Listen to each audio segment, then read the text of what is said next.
Our eyes enable us to see all the beautiful things around us. In this video, we're gonna see the structure of this eye, the things that make up our eye. When we look at our face, it looks somewhat like this. This is my poor attempt at drawing a face. But if we were to concentrate only on the eye and get rid of all the skin, then we will be left with a ball.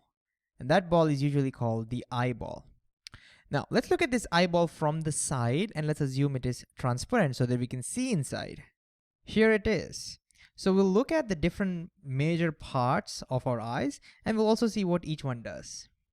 So let's start with the one that is most visible to us, this one, this structure. This is called the iris. The iris. And when people talk about the color of the eye, they're actually talking about the color of the iris. So when light hits our eyes, the light that falls on our iris gets reflected. And the color of the light that gets reflected totally depends upon the pigment that makes it up. In this case, it is green. And so we would say that person has green eyes. In my case, for example, it is brown. So my iris reflects brown light. And so my eyes are brown in color. But notice our iris has a hole in its center. And that hole is also given a name. It's called the pupil. So let's just write that down somewhere over here. That hole is called the pupil. And as you can see, the pupil is through which the light enters into our eyes. So through the pupil, light will enter into our eyes. And this is what enables us to see things. Now, our iris has a very important job. Its job is to control the size of this pupil, the hole. And that's because during the daytime or when the ambient lighting conditions are very bright, then there are a lot of rays of light that are hitting our eyes. So we wouldn't want too many rays of light entering our eyes because in that case, that might damage our cells. So in such a case, what we'll do is our iris will make its hole smaller. The pupil becomes constricted so that it only allows the required amount of light to enter our eyes. On the other hand, if the ambient lighting conditions are very dark, so let's say it's evening time or nighttime or you're inside a dark room, now there won't be many rays of light hitting our eyes in the first place. Now we would want to open up that pupil, otherwise we won't be able to see anything. And so in such case, the pupil opens up, the hole opens up, allowing the light to enter. And you can do this experiment at your home. Just stand in front of a mirror in a dark room. Your pupils will now be dilated. And just flash light into your eyes and you will see immediately that pupil will get constricted, become smaller in size. All right, now let's get rid of the iris so that we can see the other parts of the eye. So now we are only seeing a section of the iris. It's the same iris with the hole in between. All right. So let's look at the other parts. This bulged part of the eye, which is in front, is called the cornea.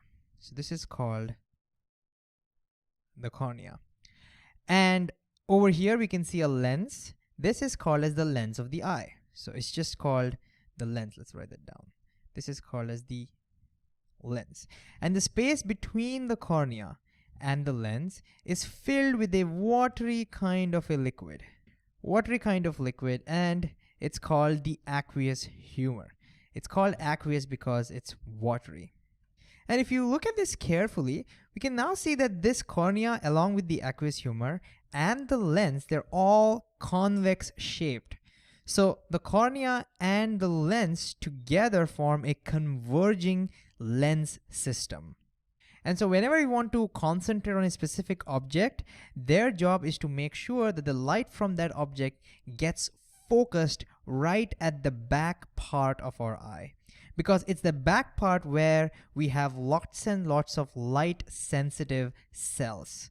So the back part of the eye is completely covered with light sensitive cells, which we are seeing over here in red. And so this whole thing is also given a name. That's called the retina. So let's write that down as well. So let's write that down. This light sensitive cell covering, cell lining is called retina. And so in order to see anything clearly, the light from that object must get focused exactly on the retina. If it doesn't, it'll look blurred to us. And what do these cells do? Well, these cells, once light falls on them, they convert light into electricity. And finally, those electrical signals are carried from the retina all the way to our brain through some nerves. So there'll be some nerves that carry all these signals. The nerves will connect to all the cells of the retina, and all these electrical signals is carried to the brain. And this bundle of nerves are called optic nerves. Optic nerves. And then our brain, the command center, receives these electrical signals, does a lot of complex processing, and it's eventually able to figure out where those light rays came from, and then it constructs the image of the world around us. The whole thing is super complicated. Our brain is super complicated, but it's also pretty amazing how it's able to do all of this. And by the way, the space between the lens and the retina is filled with a jelly kind of transparent substance called the vitreous humor. The word vitreous means looks like glass or kind of like glass. Of course, it's not made of glass, it's made of organic substance. But just like glass, it is pretty transparent.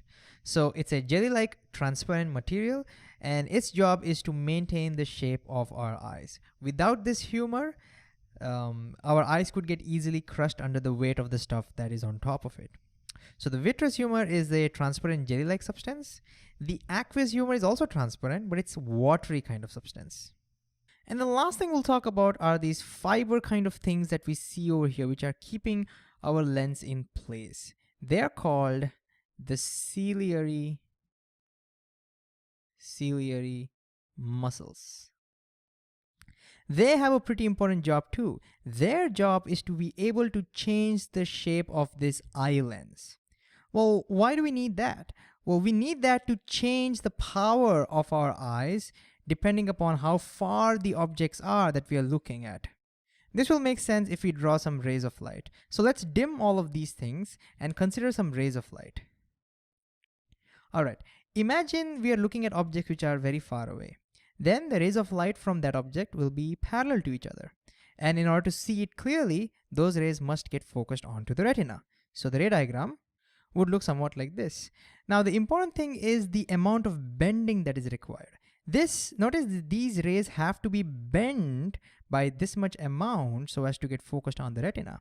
And this bending is done by this lens system, converging system. Now imagine that same object were to come closer.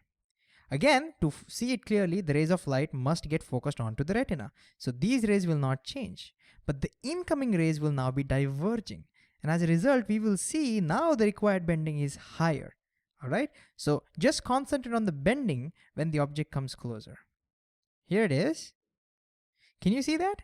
The required bending is more. More refraction is needed, meaning more optical power is needed. So when objects are closer, we require more optical power, more bending. And when the objects are farther away, we require less optical power, less bending.